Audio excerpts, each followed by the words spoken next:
2024 সালের 5 ডিসেম্বর মুক্তি পায় ভারতের অন্যতম প্রত্যাশিত চলচ্চিত্র পুষ্পা 2। মুক্তির পর থেকে গত 1.5 মাসে ভারত ও বিশ্বজুড়ে বক্স অফিসে তাণ্ডব চালিয়েছে আল্লু অর্জুন অভিনীত এই সিনেমা।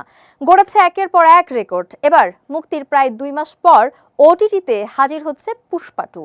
30 জানুয়ারি থেকে ওটিটি প্ল্যাটফর্ম নেটফ্লিক্সে দেখা যাচ্ছে আল্লু অর্জুনের ব্লকবাস্টার সিনেমা পুষ্পা 2। তবে হিন্দি সংস্করণ নয়, ছবিটি মুক্তি পেয়েছে কেবল তেলেগু, তামিল, মালায়ালাম ও কন্নড় ভাষায়।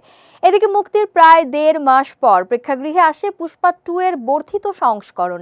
এতে 20 মিনিটের বাড়তি ফুটেজ যোগ করা হয়।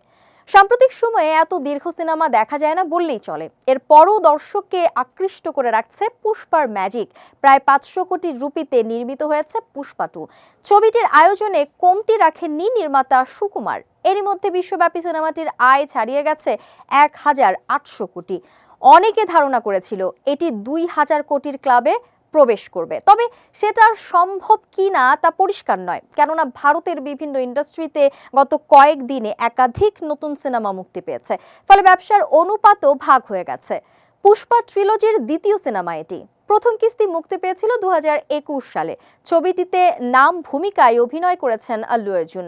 অভিনেতার বিপরীতে আছেন রশ্মিকা মান্দানা, ফাহাদ ফাসিল, জগপতি বাবু, ধনঞ্জয়, সুনীল সহ অনেকে।